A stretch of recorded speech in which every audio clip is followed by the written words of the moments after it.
வாழ்த்தி இந்த எழுப்புதல் கூட்டத்துக்கு நான் வரவேற்கிறேன். பிரியமானவர்களே, இந்த கடைசி காலத்திலே கர்த்தர் தம்முடைய பிள்ளைகள் மேலே எழுப்புதலின் அபிஷேகத்தை கர்த்தர் ஊற்றி கொண்டிருக்கிறார். எழுப்புதலின் வல்லமை கர்த்தர் ஊற்றி கொண்டிருக்கிறார்.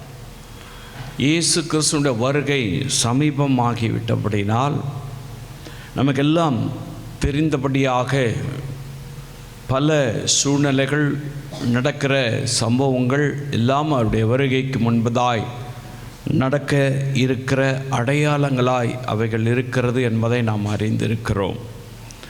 அப்படிப்பட்ட ஒரு நேரத்துக்குள்ளாய் நாம் வந்துவிட்டபடினால் ஆண்டவர் இன்னும் அநேக ஜனங்களை ரட்சிக்கும்படியாக, ஆண்டவர் அநேகருக்கு சத்தியத்தை சொல்லும்படியாக, அவருடைய நாமத்தை இன்னுமாய் அறியாத ஜனங்களுக்கு அறிவிக்கும்படியாய் கர்த்தர் இந்த கடைசி நாட்களிலே தம்முடைய அபிஷேகத்தை அளவில்லாமல் ஊற்றி கொண்டிருக்கிறார். அவருடைய விருப்பமும் அதுதான்.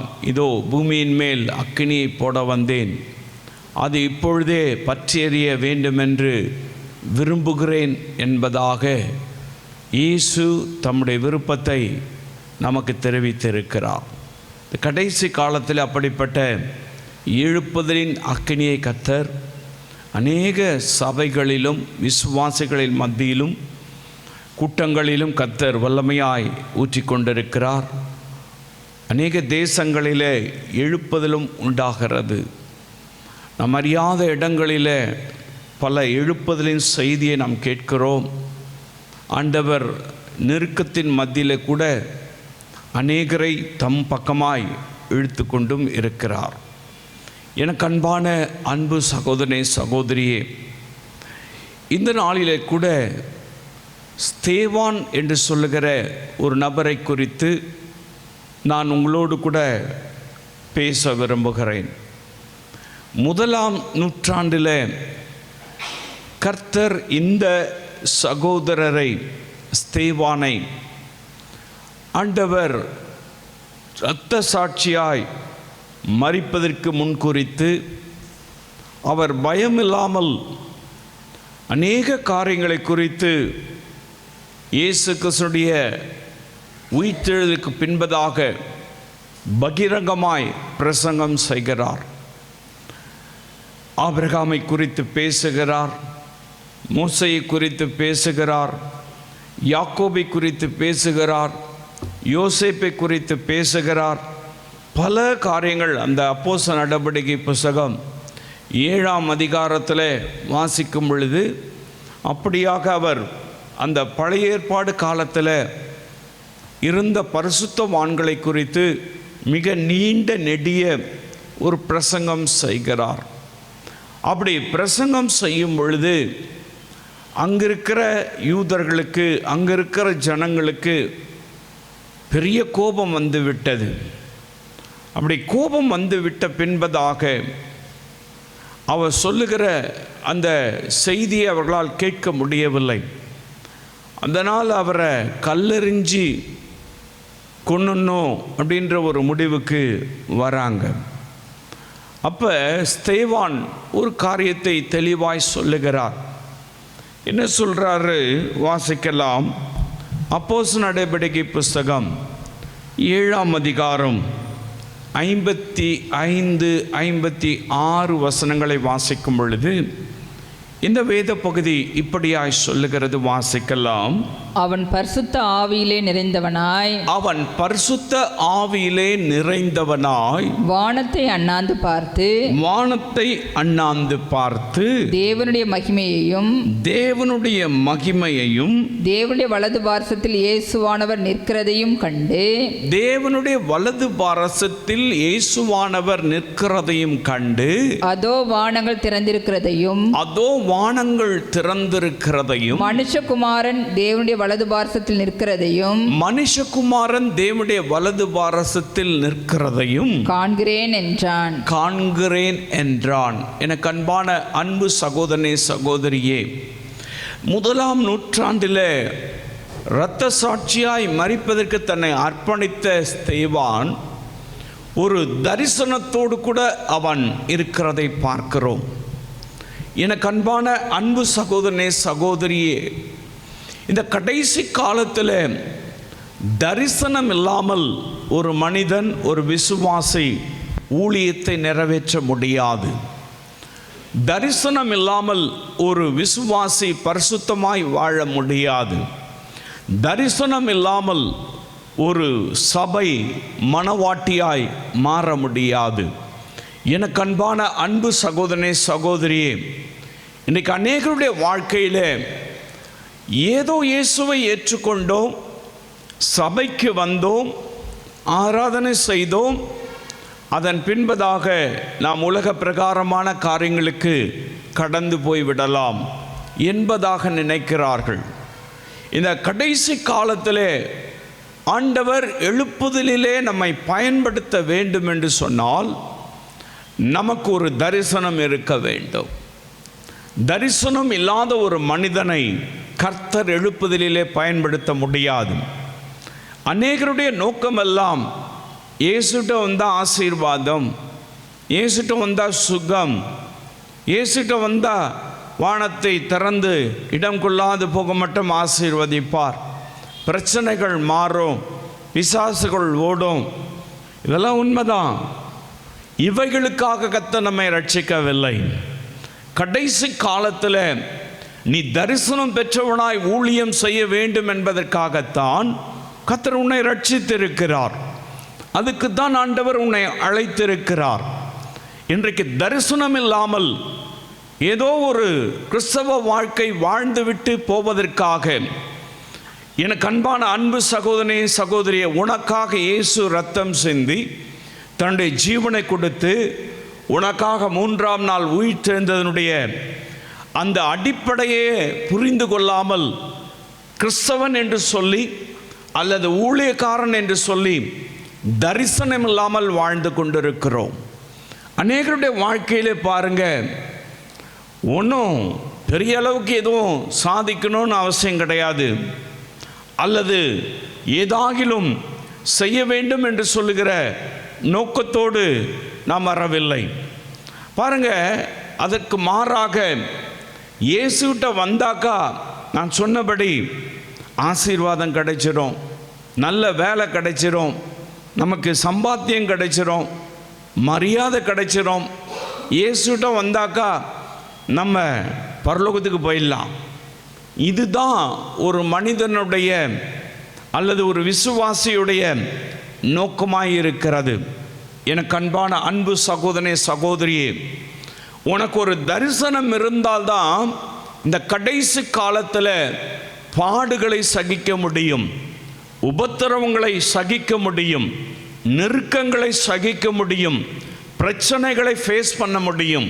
இன்னைக்கு தரிசனம் இல்லாதபடினாலே தான் சில நேரங்களிலே கஷ்டங்கள், சில நேரங்களிலே நமக்கு நெருக்கங்கள், போராட்டங்கள் வரும் பொழுது சிலர் பின்மாற்றமாகவே போயிடுறாங்க.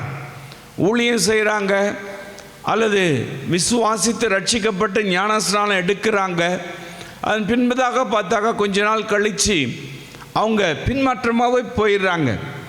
அல்லது ஏதோ யாரோ சொன்னாங்க அப்படின்றதுக்காக வந்தோம், அதனால் ஏற்றுக்கொண்டோம், இப்போ எனக்கு உடம்பு சரியாயிடுச்சு, பிரச்சனை மாறிடுச்சு, நான் பழையபடியே போயிடுறேன் அப்படி சொல்லி போயிடுறாங்க. பாருங்கள், தரிசனம் இல்லாவிட்டால் ஒரு மனிதனுடைய வாழ்க்கை சீரழிந்து போய்விடும். தரிசனம் இல்லாத ஒரு கிறிஸ்தவ வாழ்க்கை ஆண்டவருக்கு பிரியமில்லாத ஒரு வாழ்க்கை. ஒவ்வொரு மனிதனுக்கும் ஒரு விஷனை ஆண்டவர் தருகிறார். இந்த ஸ்தேவானுக்கு ஒரு தரிசனம் இருந்தது. என்ன தரிசனம்? நான் பரலோகத்துக்கு போக போகிறேன், பிதாவுடைய வலது பாரசத்தில் இயேசு கிறிஸ்து இருக்கிறதை நான் பார்க்கிறேன், வானம் திறக்கப்பட்டிருக்கிறதை நான் பார்க்கிறேன் என்ற மாபெரும் தரிசனம் அவனுக்கு இருந்தபடியினால் அவனை கல்லெறிந்து கொள்வதற்கும் தன்னை அர்ப்பணித்துக் கொண்டான். பிரியமான அன்பு சகோதரனே சகோதரியே, இன்றைக்கு ஏன் நீங்கள் ரட்சிக்கப்பட்டீங்க? ஏன் அபிஷேகம் பெற்றீங்க? ஏன் ஞானஸ்நானம் பெற்று ஆண்டவருக்காக வாழ்ந்துட்டு இருக்கீங்க? நீங்கள் ஏதோ ஒரு பிஸ்னஸ் செய்கிறதுக்கா? ஏதோ வருமானத்தை சம்பாதிச்சு உன் குடும்பத்துக்கு பிழைப்பு ஊட்டுவதற்கா, அல்லது ஏதோ ஒரு காரியத்தை ஏதோ ஒன்றை பார்த்து விட்டு நான் அதை செய்கிறேன் இதை செய்கிறேன்னு சொல்லி போகிறதுக்கா? தரிசனம் இல்லாதவன் சபிக்கப்பட்டவன். ஒரு கிறிஸ்தவ வாழ்க்கையே கிடையாது. தரிசனம் இல்லாத வாழ்க்கை ஆண்டவருக்கு பிரியமில்லாத ஒரு வாழ்க்கை. தரிசனம் இல்லாமல் இயேசு கிறிஸ்துவை ஏற்றுக்கொண்டது வீண். ஒவ்வொரு மனிதனுடைய இருதயத்தை ஆண்டவர் திறந்தது அவரை குறித்ததான தரிசனமுடையவனாய் மாறுவதற்காகத்தான். ஆத்துமாவை குறித்ததான தரிசனமுடையவனாய் மாறுவதற்காகத்தான். ஊழியம் செய்ய வேண்டும் என்று சொல்கிற தரிசனமுடையவனாய் மாறுவதற்காகத்தான். உலக பிரகாரமாய் வேலை செய்வதற்கு கோடி கோடியான ஜனங்கள் உண்டு. ஏன் ஆண்டவர் உங்களை முன்குறிக்கணும்?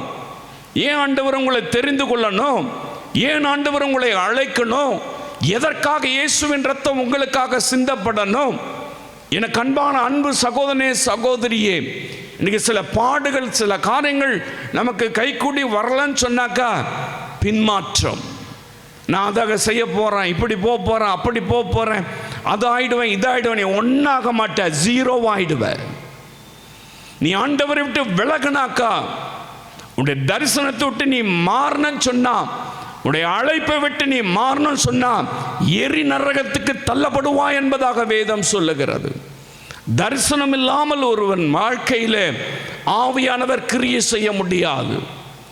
தரிசனம் இல்லாமல் ஒரு மனிதனுடைய வாழ்க்கையில் பரிசுத்த ஆவியானுடைய வல்லமை வெளிப்படுவாது. நீ என்ன உழுந்து ஜெபித்தாலும் சரி, என்ன முழங்கால் படியிட்டு உருண்டு ஓடினாலும் சரி, எந்த சபையை சார்ந்தவனாக இருந்தாலும் சரி, ஆவியானவர் உன்னை பயன்படுத்த வேண்டும் என்று சொன்னால் ஆத்துமாக்களை குறித்ததான, பரலோகத்தை குறித்ததான, இயேசு கிறிஸ்துவை குறித்ததான ஒரு தெளிவான தரிசனம் இருக்க வேண்டும். தரிசனம் இல்லாம இன்னைக்கு கடைசி காலத்தில் ஆண்டவர் என்ன பயன்படுத்தினாக்கா எப்படி பயன்படுத்துவார்? எப்படி உனக்கு கிருபைகளை கொடுப்பார்? எப்படி உனக்கு ஆண்டவர் வரங்களை கொடுப்பார்? எப்படி நீ பாடுகளை சகிக்க முடியும்? எப்படி உபத்திரவத்தின் வழியாக நீ ஊழியம் செய்ய முடியும்? எப்படி நெருக்கத்தின் வழியாக நீங்கள் ஆண்டவருக்கென்று நிலைத்து நிற்க முடியும்? தரிசனம் இல்லாமல் ஆண்டவர் என்னை கடைசி காலத்தில் பயன்படுத்தணும், எழுப்புதலில் ஆண்டவர் பயன்படுத்தணும்னாக்கா பேசிட்டு தான் இருக்கலாம். எழுப்புதல் வரப்போது, எழுப்புதல் அங்கே வந்துச்சு இங்கே வந்துச்சு, பேசிட்டு தான் இருக்கலாம். நீ பார்க்கறதுனால பேசுறதுனால ஒரு பிரயோஜனம் கிடையாது. உன்னுடைய இருதயத்தில் இயேசுவை குறித்ததான ஊழியம் செய்வதற்குரியதான உனக்கு கொடுக்கப்பட்ட பொறுப்பில் ஆண்டவர் உன்னை அழைத்த அழைப்பில் உனக்கு ஒரு தரிசனம் இருக்க வேண்டும். தரிசனம் இல்லாத ஒரு வாழ்க்கை ஆண்டவர் பயன்படுத்த முடியாத ஒரு வாழ்க்கையாய் மாறி போகும். வெத்து வெட்டியாக தான் நானும் கிறிஸ்தவன் சொல்லி வாழ்ந்துட்டு போகிறது தான், நானும் ஊழியம் செஞ்சேன்னு சொல்லிட்டு போகிறது தான். கர்த்தர் எனக்கு தெரியாதுன்னு சொல்லிடுவார். நாமத்தினால இதை செஞ்சேனே அதை செஞ்சேனே இப்படி போனேனே அப்படி போனேன், நீ யார் எனக்கு தெரியாது.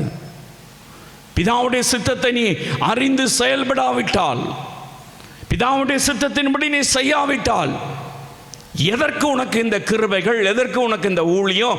எதற்கு உனக்கு ரட்சிப்பு? எனக்கு அன்பான அன்பு சகோதரனே சகோதரியே, ஆவியானவருக்கு இடம் கொண்டு மனம் திரும்பணும். ஷுட் பி கட்டாயம். இயேசுவின் வருகை சமீபமாயிற்று, இப்படியே எல்லாம் நல்லா நடக்கும் அப்படின்னு சொல்லி நினைச்சிட்டு இருக்காதுங்க. ஷட் டவுன் ஆகக்கூடிய காலங்களுக்காக வந்து விட்டோம். ஒரு நாள் எல்லாம் கொலாப்ஸ் ஆகும். எல்லாருடைய வாழ்க்கையும் அப்படியே போயிட்டு இருக்கும்னு நினைக்காதீங்க.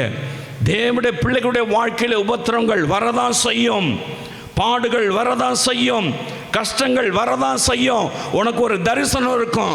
எந்த நெருக்கம் வந்தாலும் சரி, என்ன கொலை குற்றம் உன்னை சாட்டினாலும் சரி, உன்னை கொன்றாலும் சரி, நான் தேவனுடைய வலது பாரசத்தில் இயேசு கிறிஸ்து இருப்பதை பார்க்கிறேன், நான் அந்த இடத்துக்கு போகிறேன் என்று சொல்லுகிற தரிசனம் இருக்கணும். நான் அதற்காகத்தான் பிரசங்கம் பண்ணுகிறேன், அதற்காகத்தான் கர்த்தர் என்னை அழைத்திருக்கிறார், அதற்காகத்தான் ஆண்டவர் என்னை ரட்சித்திருக்கிறார் என்ற ஒரு தெளிவு உனக்கு இருக்க வேண்டும்.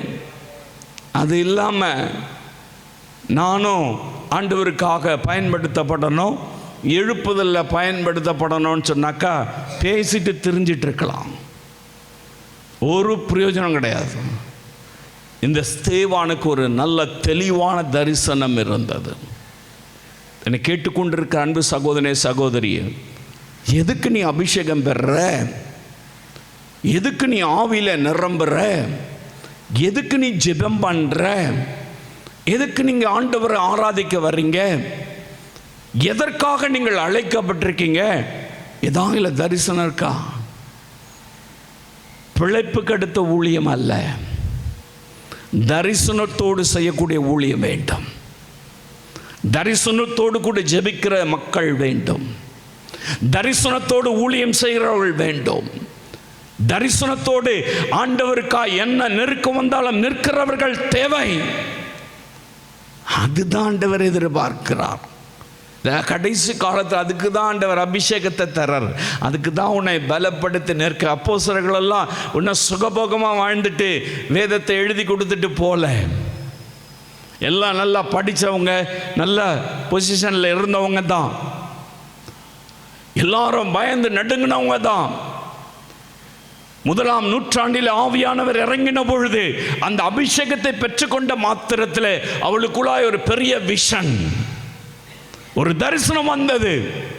அடித்தாலும் சரி, ரோட்டில் கொண்டு போய் போட்டாலும் சரி, அவமானப்படுத்தினாலும் சரி, அதை பண்ணாலும் இதை பண்ணாலும் சரி, நான் கர்த்தருக்காய் நிற்பேன், இரத்த சாட்சியாய் மரிப்பதற்கும் நான் ஆயத்தம் என்று அவர்கள் கடைசி வரை அந்த அபிஷேகத்தில் நிலைத்து நின்றார்கள்.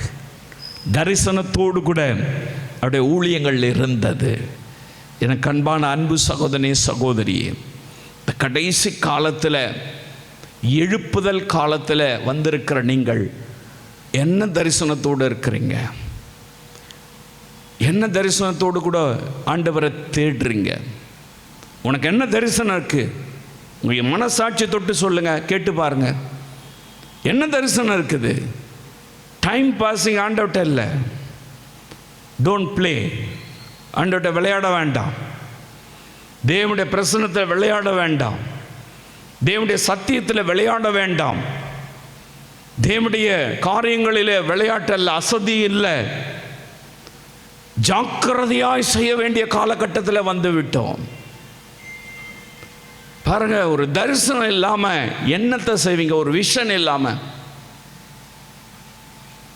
ஒரு கவர்மெண்ட் கூட போடுறாங்க 2030 இப்படி அப்படின்னு சொல்லிட்டு ஒரு திட்டத்தை போடுறான். போடல, உலக நாடுகள் போடுது 2050 இப்படி இருக்கும், அதுக்காக நாங்கள் இப்போவே பிளான் பண்ணுறோம். பார்க்குறீங்களா நியூஸு, கேட்குறீங்கள? உங்களுக்கு என்ன தரிசனம் இருக்கு?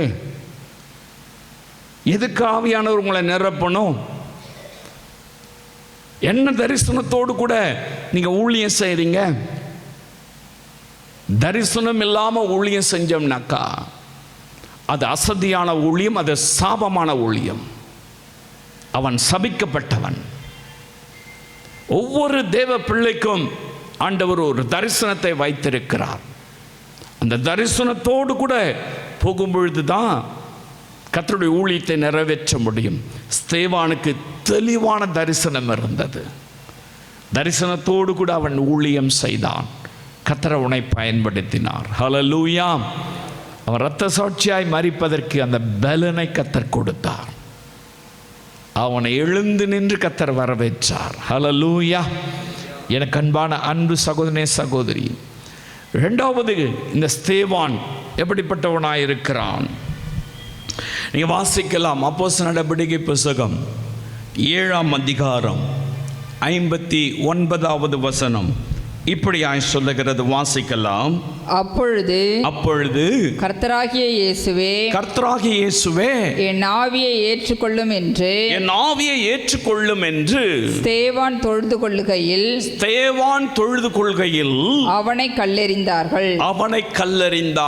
இரண்டாவது, இந்த ஸ்தேவான் எப்படிப்பட்ட ஒரு நபராயிருக்கிறார் என்று சொன்னால், தன்னை ஆண்டவருக்கு எல்லாவற்றிலும் அர்ப்பணிக்கிற ஒரு தேவ மனிதனாய் அவர் இருக்கிறார்.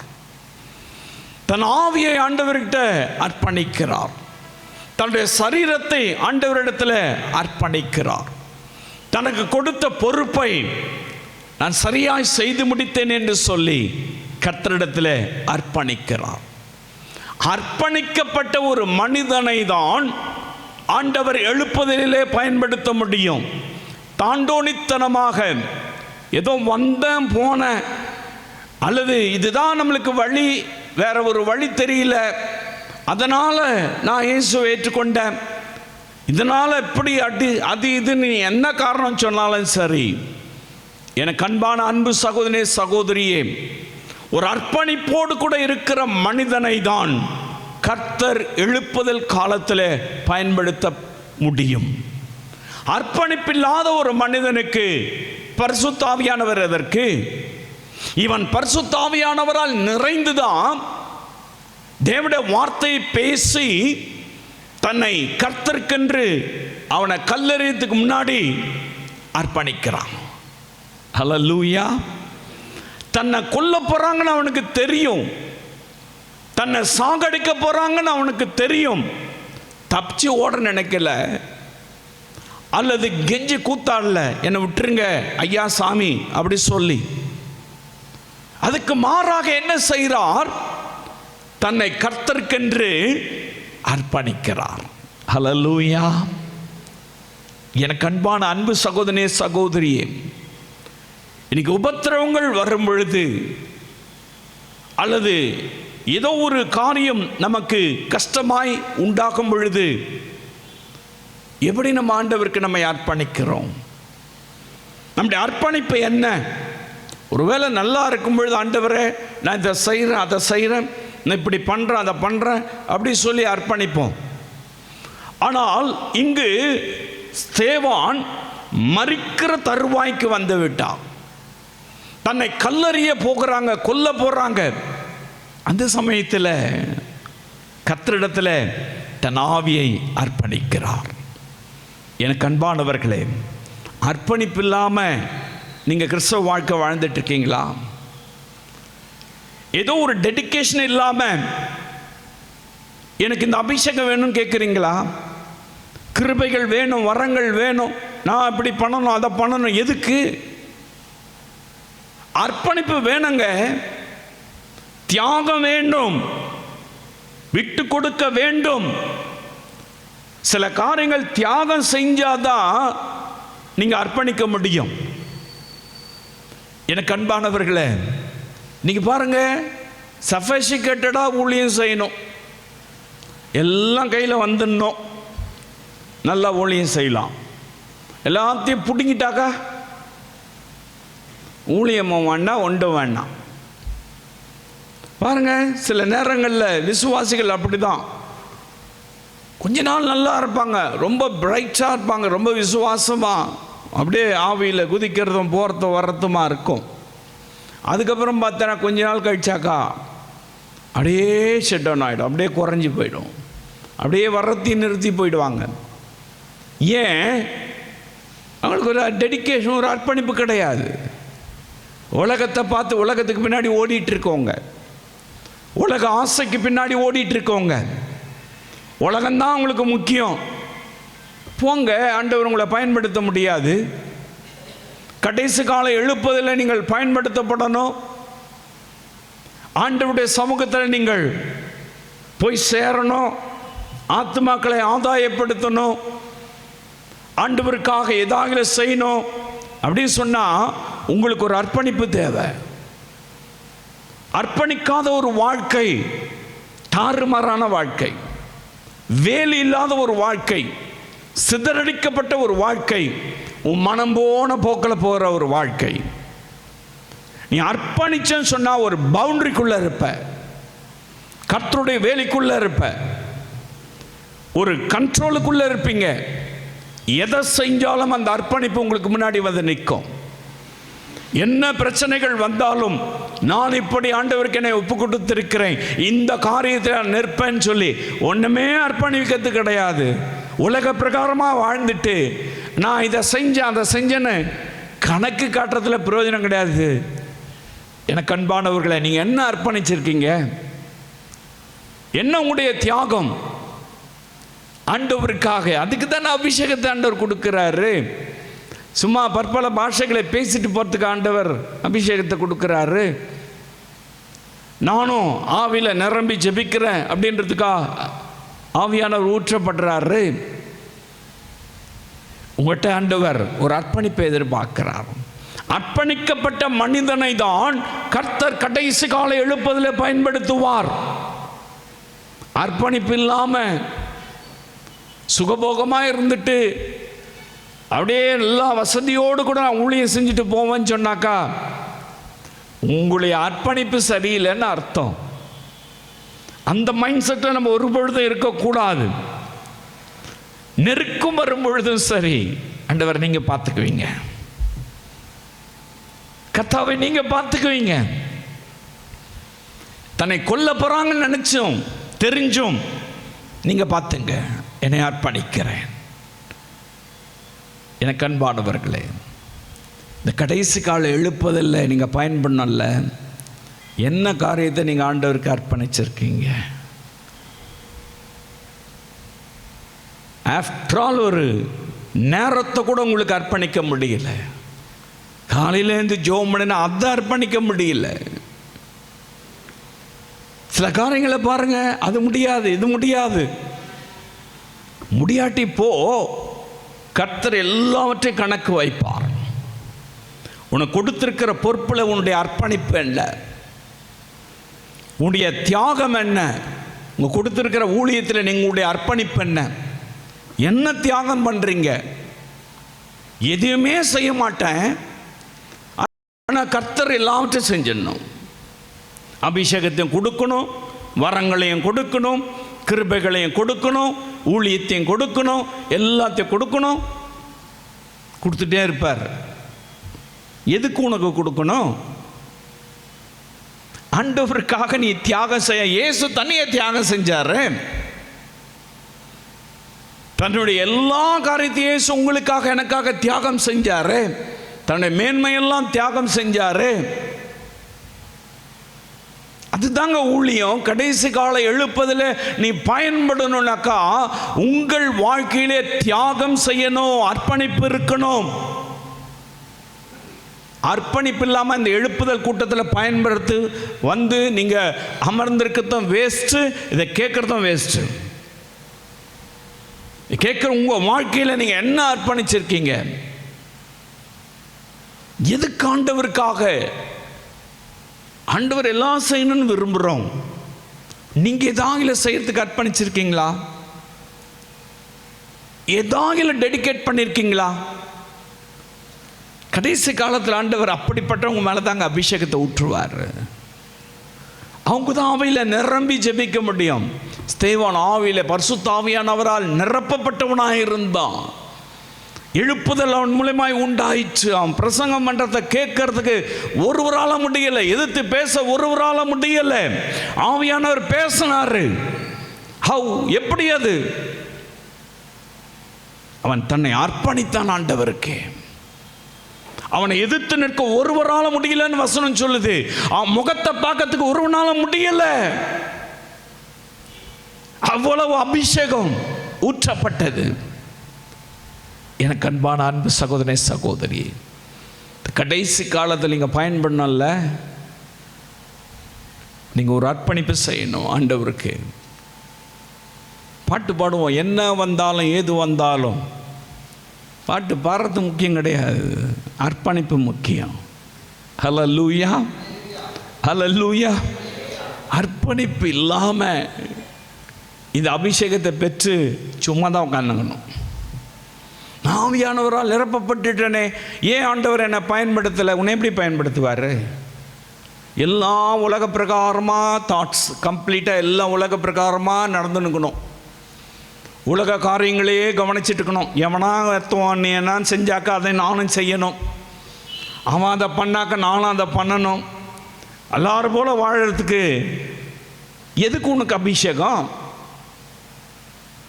எதுக்கு உங்களுக்கு வேதவசனம்? எதுக்கு ஜெபம்? ஒரு வித்தியாசம் இருக்குது. ஊழியம் செய்யறவனுக்கு ஊழியம் செய்யக்கூடிய வித்தியாசத்தை திரும்பவும் காண்பிப்பேன். அது கடைசி காலத்தில் நடக்கும். அதுதான் அர்ப்பணிக்கப்பட்ட ஒரு வாழ்க்கை. இந்த சேவானை காப்பாற்றுனா கர்த்தர் காப்பாற்றிருக்க மாட்டாரா?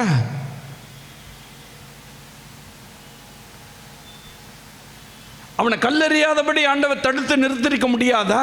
அவரால் முடியும். ஆனால் அவனுடைய அர்ப்பணிப்பை கர்த்தர் கவனிக்கிறார், அதை கனப்படுத்துகிறார்.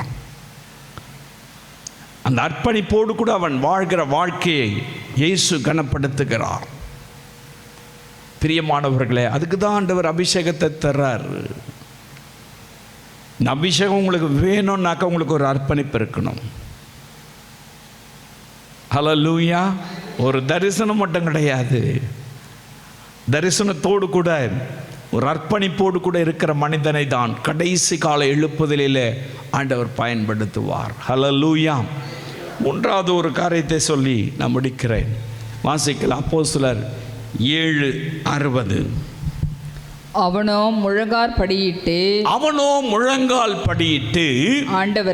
ஆண்டவரே இவர்கள் மேல் இந்த பாவத்தை சுமத்தாதிரும் என்று மிகுந்த சத்தமிட்டு சொன்னான். இப்படி சொல்லி நித்திரை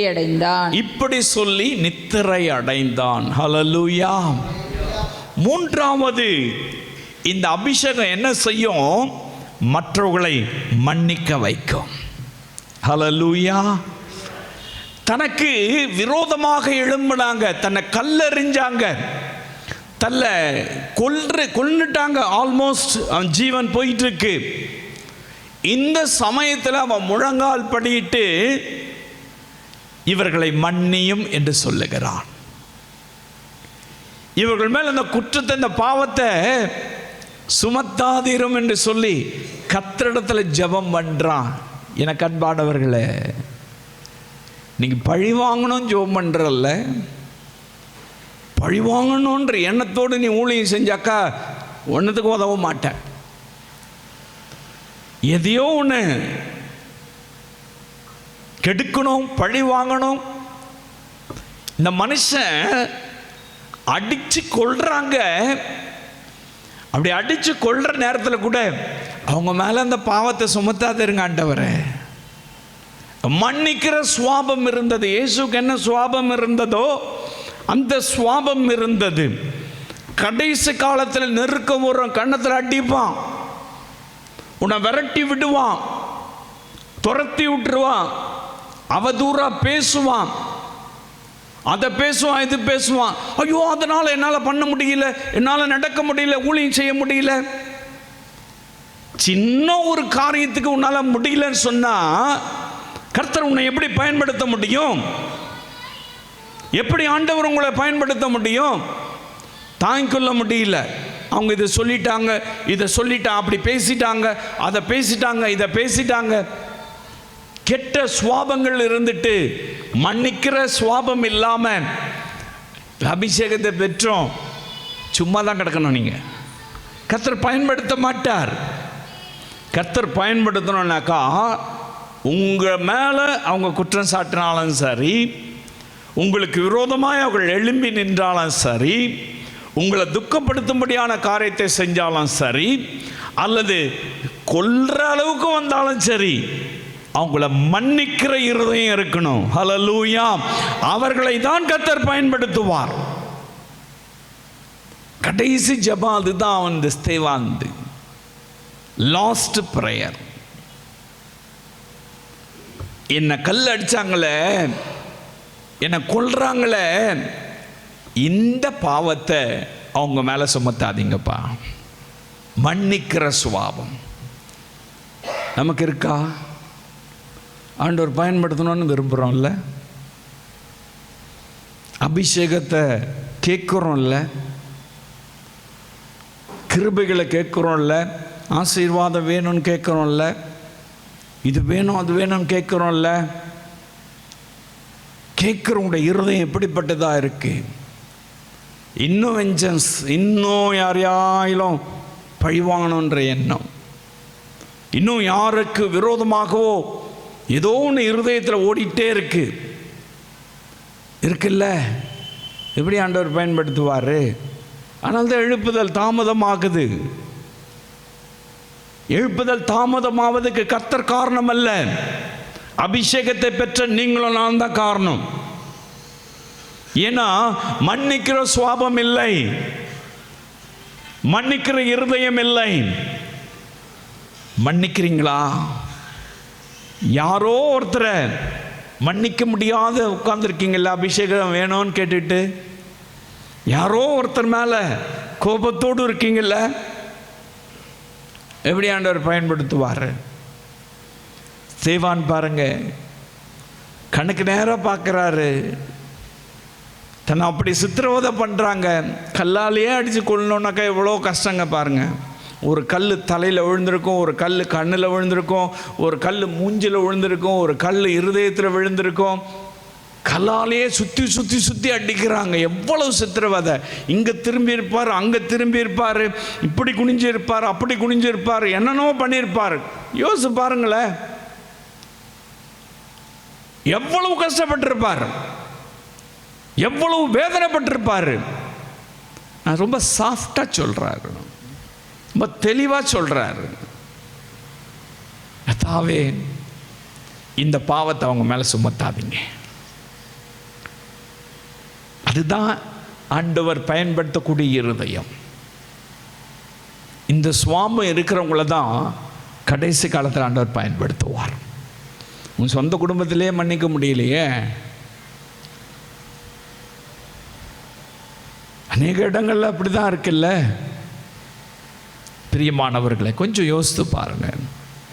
கடைசி காலத்தில் ஊழியம் செய்யணும்ல, தரிசனத்தோடு ஊழியம் செய்யணும்ல, அர்ப்பணிப்போடு கூட ஊழியம் செய்யணும்ல. கடைசி காலத்தில் இந்த எழுப்புதல் காலத்தில் ஊழியம் செய்யணும்னாக்கா உனக்கு மன்னிக்கிற இருதயம் கட்டாயம் தேவை. ஹல்லேலூயா! அவங்கள தான் ஆண்டவர் பயன்படுத்த முடியும். சரி, நீங்கள் கவனித்து பார்த்துருக்கலாம், ஸ்தேவானுக்கு இந்த குவாலிஃபிகேஷன்லாம் இருந்தது. அதனால தான் அவன் டைரெக்டாக பிதாவுடைய வலது பாசத்தில் இருக்கிற இயேசுவை பார்க்குறான். வானம் திறக்கப்பட்டிருக்கு, அங்கே போய் சேர்ந்துட்டான். ஹல்லேலூயா! ஹல்லேலூயா! அவன் ஓட்டத்தை ஜெயமாய் முடித்தான். அவருடைய ஓட்டத்தில் இவ்வளவு சாக்ரிஃபைஸ் இருந்தது.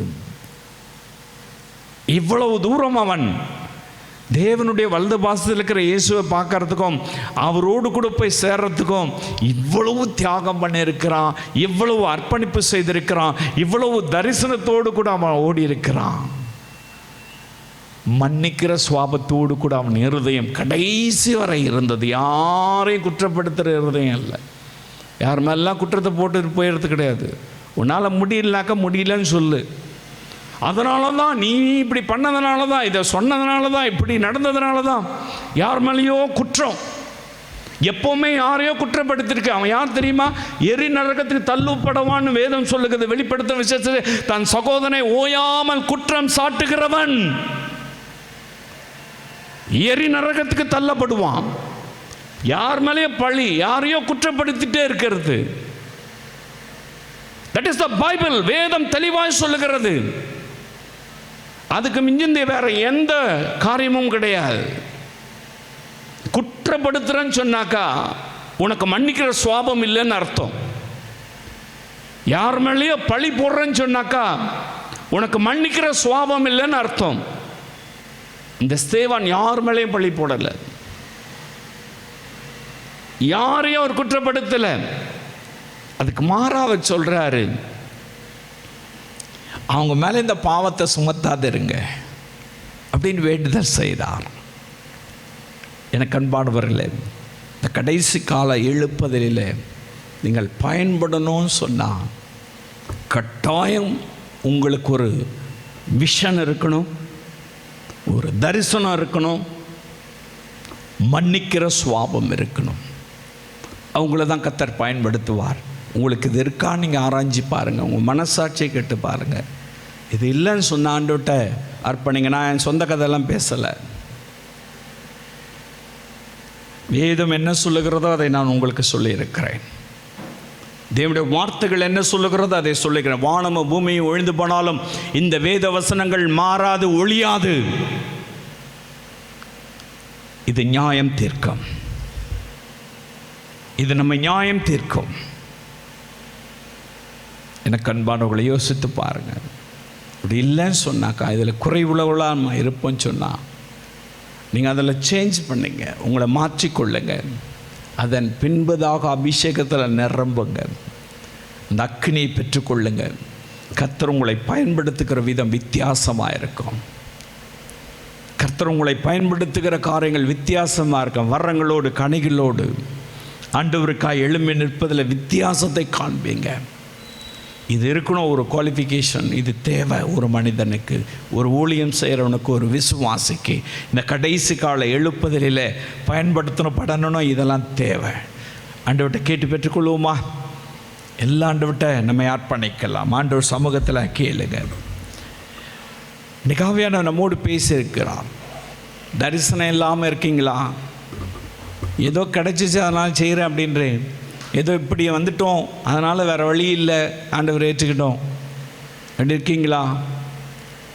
கவனிங்க. உங்களுடைய இருதயத்தை கொஞ்சம் ஆராய்ஞ்சு பாருங்கள். என்ன செஞ்சிட்ருக்கீங்கன்னு யோசிச்சு பாருங்கள். கவனித்து கேளுங்க. தரிசனம் கட்டாயம் ஒவ்வொரு மனிதனுக்கு தேவை. எனக்கு அன்பானவர்கள், இந்த தரிசனம் இல்லாமல் இருக்கிறீங்கன்னு சொன்னால், ஆண்டவருடைய சமூகத்தில் அழைத்த நோக்கத்தினுடைய தரிசனம், எதுக்கு என்ன ரட்சித்தீங்க, என்னை ஏன் முன்குறித்தீங்க? ஆண்டவர்கிட்ட கேளுங்க, அவர் தரிசனத்தை நமக்கு தருவார். எனக்கு அன்பானவர்களே, வாழ்க்கையில் அர்ப்பணிப்பு இல்லாமல் கிட்ட நெருங்க முடியாத ஆண்டவர்கிட்ட அர்ப்பணிப்பு தேவை. முக்கியமாக அர்ப்பணிப்பு தேவை. உன் ஆவி ஆத்துமா சரீரத்தை கர்த்தருக்கென்று அர்ப்பணித்திருக்கணும். தாறுமாறாய் வாழ்வதற்காக கர்த்தர் நம்மை அழைக்கவில்லை. உலகத்தான் வாழ்கிற வாழ்க்கைக்கு கர்த்தர் நம்மை அழைக்கவில்லை. அர்ப்பணிப்பு கட்டாயம் தேவை. எனக்கு அன்பானவர்களே, உடைய இருதயம் சாந்த குணமுள்ளவளாய் மாத்திரமல்ல, மன்னிக்கிற சுவாபமுடையவராய் நாம் இருக்க வேண்டும். அப்படி இருப்பதற்கு நம்மை அர்ப்பணிக்கலாமா? ஆண்டவருடைய சமூகத்தில் நம்மை அர்ப்பணிக்கலாமா? இந்த சோஷியல் மீடியாவின் மூலமாய் பார்க்கிறேன் இந்த அன்பு சகோதர சகோதரியுடைய வாழ்க்கையில் இந்த கடைசி கால எழுப்புதலில் ஆண்டவரே நீர் பயன்படுத்துகிற மனிதன் எப்படி இருக்க வேண்டும் என்பதை நீ தெளிவாய் பேசியிருக்கிறபடி இன்றைக்கு ஆண்டவரே ஒரு தரிசனத்தோடு, அர்ப்பணிப்போடு, மன்னிக்கிற சுவாபத்தோடு கேட்கிறவர்களை மாற்றி நீர் ஆசீர்வதித்து உம்முடைய எழுப்புதலிலே நீர் பயன்படுத்தும்படியாய் ஆவியானவர் பலமாய் இறங்குவீராக. இயேசுவின் நாமத்தில் ஒவ்வொருவரின் தொடுவீராக. இயேசுவின் நாமத்தில் நல்ல பிதாவே.